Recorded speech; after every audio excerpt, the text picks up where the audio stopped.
सबसे पहले हमें ये पता होना चाहिए कि हम कहाँ पोल बदलने आए हैं, उसके लिए कहाँ से आइसोलेशन होगा। ठीक है, स्विचिंग उसकी कहाँ से होगी। जैसे कि आप पोल बदलने आए हैं तो आपका आइसोलेशन सबसे पहले हम फीडर को बंद करेंगे। फीडर कहाँ से बंद करेंगे? हम सब स्टेशन से बंद करते हैं। ठीक है, अभी अगर आइसोलेशन, मान लीजिए आइसोलेशन सबसे ज़्यादा ज़रूरी है ना। अगर आइसोलेशन गलत होता है तो क्या होगा? गलत होगा तो इलेक्ट्रिकल इंसिडेंट होने के चांस पूरे रहेंगे। और इलेक्ट्रिकल इंसिडेंट होगा तो क्या होगा? या हमारे बॉडी का या नेचर का कुछ ना कुछ, हमारे जो व्यवसाय इसका नुकसान होगा। क्या होगा? जिसमें फ्लैश ओवर हो सकता है, आपका फैटल हो सकता है, आपका कोई बॉडी का पार्ट को नुकसान पहुंच सकता है, आप विकलांग हो सकते हैं, ऐसा हो सकता है ना। तो हमारे लिए सबसे ज़्यादा ज़रूरी है कि हमें आइसोलेशन और रिस्टोरेशन प्रॉपर तरीके से हो। तो आज हम जो टीबीटी करने वाले हैं वो आइसोलेशन और रिस्टोरेशन के पर्पज़ से करने वाले हैं। ठीक है, आइसोलेशन के लिए सबसे ज़्यादा ज़रूरी क्या है कि जिस जगह हम काम कर रहे हैं वो लोकेशन प्रॉपर हमें पता हो, एड्रेस। जैसे हम इस पोल नंबर पे काम कर रहे हैं तो यही पोल नंबर हो, फिजिकली कंफर्म करना है कि यही पोल नंबर जो हमें बोला गया वो यही पोल नंबर है।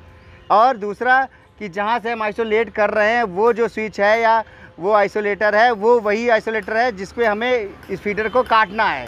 ये हमें पूरा उसको पता करना है। तो उसके पश्चात हमें सबसे पहले क्या करना है? उसके पश्चात हमें सबसे पहले आइसोलेटर वो स्विच ऑफ हमें करना है। स्विच ऑफ कैसे करते हैं? हम ब्रेकर को ट्रिप करके या कंट्रोल रूम से ट्रिप कराते हैं। अगर हम एलटी में काम करते हैं तो कैसे करते हैं? एमसीबी वगैरह गिरा के, रोटरी स्विच बंद करा के, इन सब चीज़ों से हम सप्लाई को स्विच ऑफ करते हैं। और उसके बाद क्या करना रहता है? कोई बता पाएगा? ठीक है, उसके बाद हम क्या करते हैं? उसके बाद हम लाइन को आइसोलेट करते हैं। Switch off not a process for line supply को जो हम कट करते हैं वो पूरा प्रोसेस नहीं है। हम क्या है उसको आइसोलेटर को ऑफ करते हैं। जैसे कि हम लोग क्या करेंगे, आपके मैटर पे क्या करेंगे, हम जो ब्रेकर है उस ट्रॉली को रैकआउट करेंगे। रैकआउट करेंगे ना, हमने रैकआउट कर दिया। रैकआउट करने के पश्चात क्या करते हैं?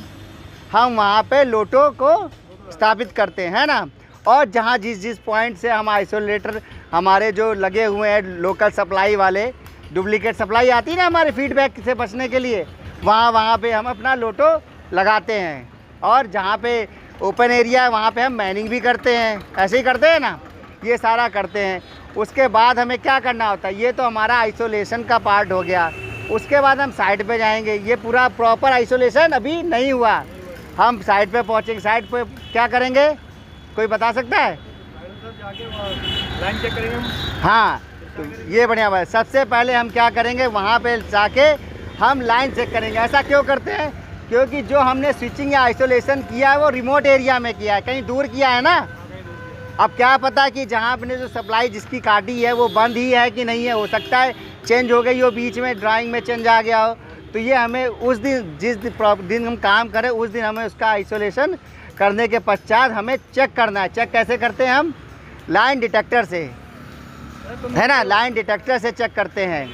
ठीक है, किससे चेक करते हैं? लाइन डिटेक्टर से। अगर एलटी है तो मल्टीमीटर या फिर टेस्ट लैंप से हम चेक करेंगे। लेकिन हम लाइन डिटेक्टर से चेक तो करेंगे, लेकिन हमारा लाइन डिटेक्टर या मल्टीमीटर या ये इक्विपमेंट भी तो हेल्दी होने चाहिए। तो ये प्रक्रिया करने से पहले हमें इन सबको भी अपने आप को चेक करना है।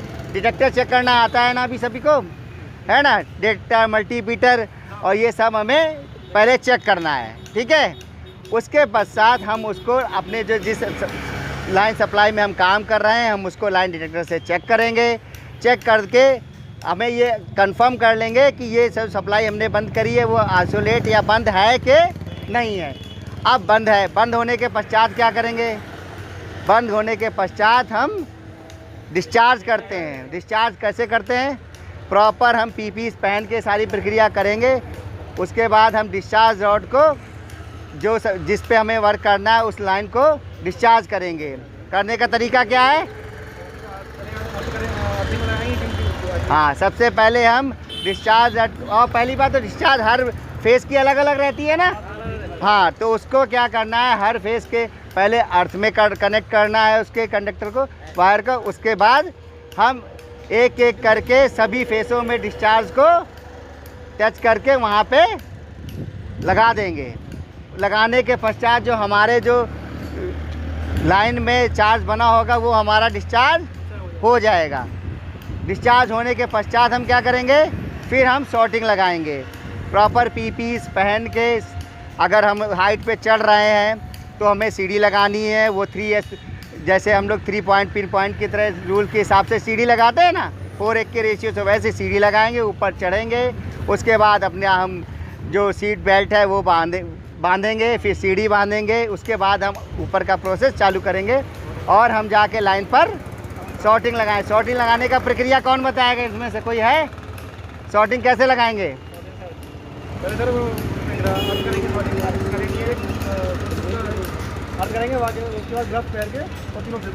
हाँ, तो सबसे पहले हम क्या करेंगे, शॉर्टिंग का एक क्रोकोडाइल को सबसे पहले हम अर्थिंग में कनेक्ट करेंगे। उसके बाद RYB फेस में एक एक करके हम शॉर्टिंग को लगाएंगे। और जिस एरिया में हम शॉर्टिंग लगाएंगे अपने बॉडी से दूर लगाएंगे ताकि उसका वो बना हो, ठीक है। मिनिमम 1 मीटर के डिस्टेंस रहना चाहिए। अब हमने शॉर्टिंग लगा दी। शॉर्टिंग लगाने के बाद हम हमारा जो परमिट टू वर्क हम फिल करते हैं, वो जैसा आप लोग को सभी को पता होगा, आज हमारा चूँकि मेन पर्पस आइसोलेशन और रिस्टोरेशन का TBT है, तो अभी आप इस ड्यूरेशन में अपना काम करेंगे। ये सुनिश्चित करेंगे जो भी हमने काम किया है वो क्वालिटी के साथ किया है कि नहीं किया, और जो हम काम किए हैं वो पूरा कंप्लीट हो गया कि नहीं हो गया।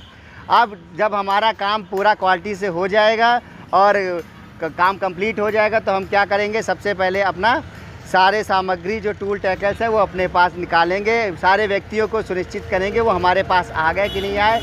डिस्चार्ज और शॉर्टिंग और हमारी वहाँ से प्रॉपर हटा लेंगे और ऑथराइज पर्सन के द्वारा, जो सुपरवाइज़र हैं आपके, वो ऑथराइज पर्सन के द्वारा उस परमिट को वो कैंसिल करेंगे। उसके बाद जो हमारे इंजीनियर या टेक्नीशियन जो भी होंगे वो जाके सारे लोटो पॉइंट से अपना लोटो पॉइंट हटाएंगे। मैंने हटा दिया होगा आपके द्वारा। उसके बाद उसको वो काम को पूरा कंप्लीट चेक करके, उसके बाद आपका पूरा आइसोलेशन हटाने के बाद वो अपना फिर कंट्रोल रूम से परमिट कैंसिल करके उस फीडर को वो ऑन करेंगे, ठीक है। अभी ऑन हो गया। ऑन करने के बाद हमारा रिस्टोरेशन पूरा हो गया। बताइए आप में, अभी हमारा रिस्टोरेशन पूरा नहीं हुआ है। जो हमने काम किया है वो क्वालिटी से हुआ है कि नहीं हुआ वो हम क्रॉस वेरिफिकेशन करेंगे ना। अगर आपका ST का है तो आप देख लोगे कि हमारे कुछ जंपर वगैरह लूज़ वगैरह ऐसा स्पार्क वगैरह तो नहीं हो रहा है। और उसके बाद आपका काम क्या है, अगर हम रिस्टोरेशन करें हैं तो हमारा पर्पज़ है अच्छा वोल्टेज पहुंचाना। तो हम पावर किसी भी ट्रांसफार्मर में या उसमें हम देखेंगे कि हमारे जो वोल्टेज है वो प्रॉपर आ रहा है कि नहीं आ रहा है। मतलब कुल मिला के जो हम काम करें वो सुनिश्चित करेंगे वो सही हुआ है कि नहीं हुआ है। रिस्टोरेशन के बाद अगर वो सुनिश्चित कर लेंगे कि ये हमारा जो काम था वो पूरा सही हुआ है तो ये आपका रिस्टोरेशन का पूरा पार्ट कंप्लीट हो जाएगा। उसके बाद ही हम ये वहाँ साइट को छोड़ेंगे, ठीक है। अभी इसमें कुछ आप लोग को समस्या है, ऐसा कोई चीज़ है जो आपको नहीं पता हो? सभी पता थी चीज़ें, ठीक है, कोई बात नहीं। तो ये हमने आपको दोबारा रिफ़्रेश कर दिया, ठीक है। तो इस तरीके से आपको प्रॉपर